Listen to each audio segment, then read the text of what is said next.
j'ai fait une connerie. J'ai fait une très, très grosse connerie. Je me marie à l'église. Par-delà l'aspect cérémonie, l'aspect un peu festif, où on est assis sur un banc pendant une demi-heure à regarder les murs autour de soi dans un endroit où il fait froid, parce que dans une église, il fait froid, ils mettent plus d'énergie dans la quête que dans le chauffage, on est tous d'accord. C'est très chiant de préparer son mariage. On a le droit à 3 soirées couples et à 3 rendez-vous avec le prêtre.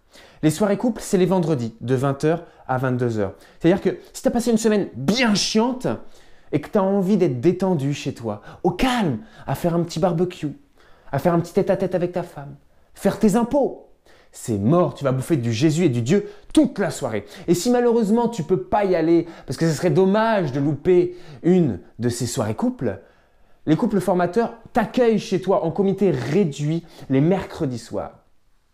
Et s'il y a affinité, ça peut partir en Scrabble. Mais en Scrabble chrétien. La dernière fois, ils m'ont sorti la transsubstantation. Mot compte triple, lettre compte double. À moi, avec mon rhododendron, je faisais pas le poids. Ah non, mais ça a été un festival de points. Ils ont mis fin à la partie directe. Ah oui. Et puis, il faut que vous sachiez que les couples formateurs, c'est des couples chrétiens pratiquants.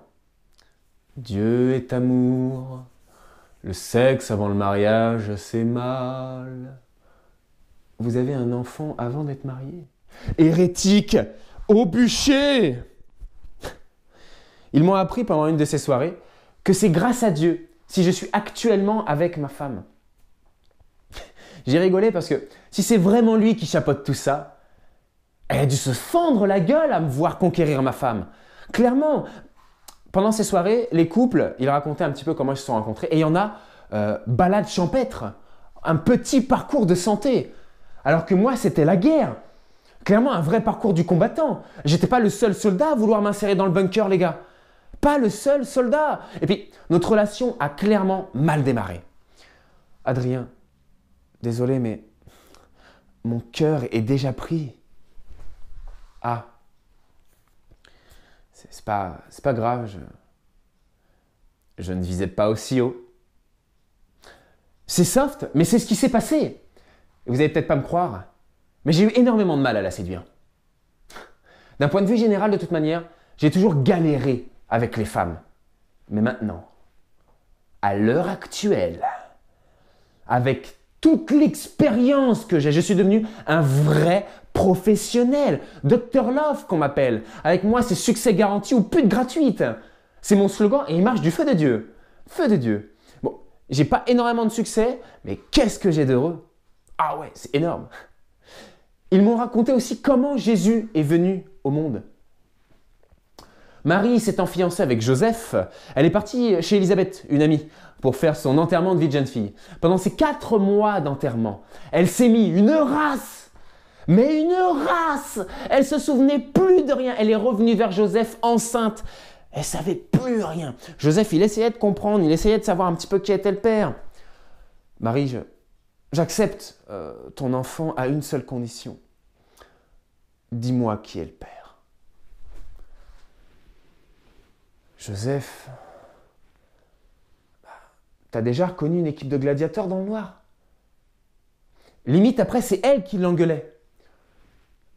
Joseph, je veux bien t'aider, mais pose-moi des questions un peu plus précises parce que sinon, on ne va pas s'en sortir.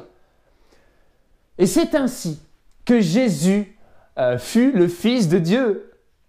Par défaut, parce que retenir 12 noms de gladiateurs, la barbe. La barbe. Et ils nous ont aussi vanté les miracles de Jésus. Oui.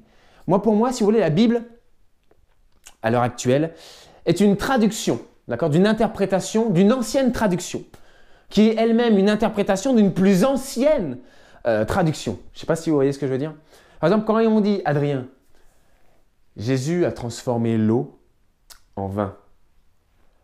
Moi, je leur ai posé une question. Je leur ai dit, avec les traductions et les interprétations, il n'a pas plutôt mis un gros sachet de thé dans la jarre, le mec?